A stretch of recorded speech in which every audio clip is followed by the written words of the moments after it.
aujourd'hui au sport, surtout au football qui déchaîne une grosse passion. Nous avons aujourd'hui jugé bon d'engager ces légendes du football africain au service de l'éducation.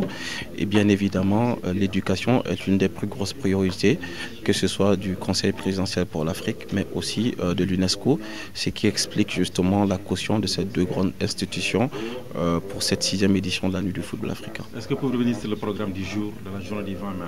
Écoutez, on a effectivement 3 événements le même jour. On commence déjà par une table ronde.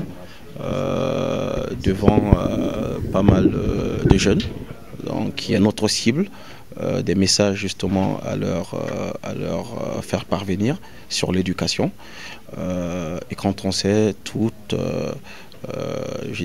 quand on sait tout l'engouement qu'il y a autour du football, on ne pouvait pas espérer mieux que de trouver des jeunes justement engagés, passionnés de foot, qui pouvaient être notre cible. Alors on commence par une table ronde. Ensuite, on a un match de gala et on a le dîner gala. Alors, le match de gala, c'est une façon pour nous d'ouvrir, l'événement à un public beaucoup plus large et de le rendre accessible à une forte communauté de la diaspora africaine à Paris, mais surtout aussi de permettre à ces jeunes de retrouver toutes ces légendes justement qui les ont fait rêver dans un passé récent et même aussi lointain. Et ensuite on a le dîner gala, donc qui est la cérémonie de remise de récompense. Et au cours de ce dîner gala, nous comptons justement lever des fonds pour apporter notre soutien, le soutien de la NFA à une œuvre caritative en Afrique et plus précisément au Libéria.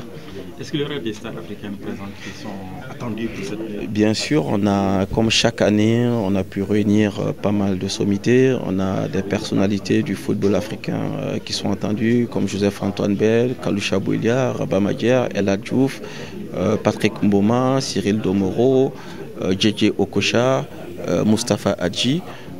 Toutes ces personnalités, Kolo Touré. Ça, c'est les anciennes gloires. Exact. Mais après, je n'aime pas toujours dire ancienne gloire parce qu'une gloire est une gloire. On reste, je dirais, à vie une gloire.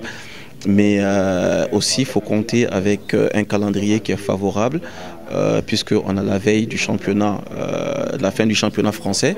Et une semaine plus tôt, on aura fini avec le championnat anglais et le championnat allemand, quand on sait que la plupart de nos footballeurs africains évoluent en Angleterre. Donc on attend effectivement pas mal de joueurs en activité qui seront à Paris à cet instant.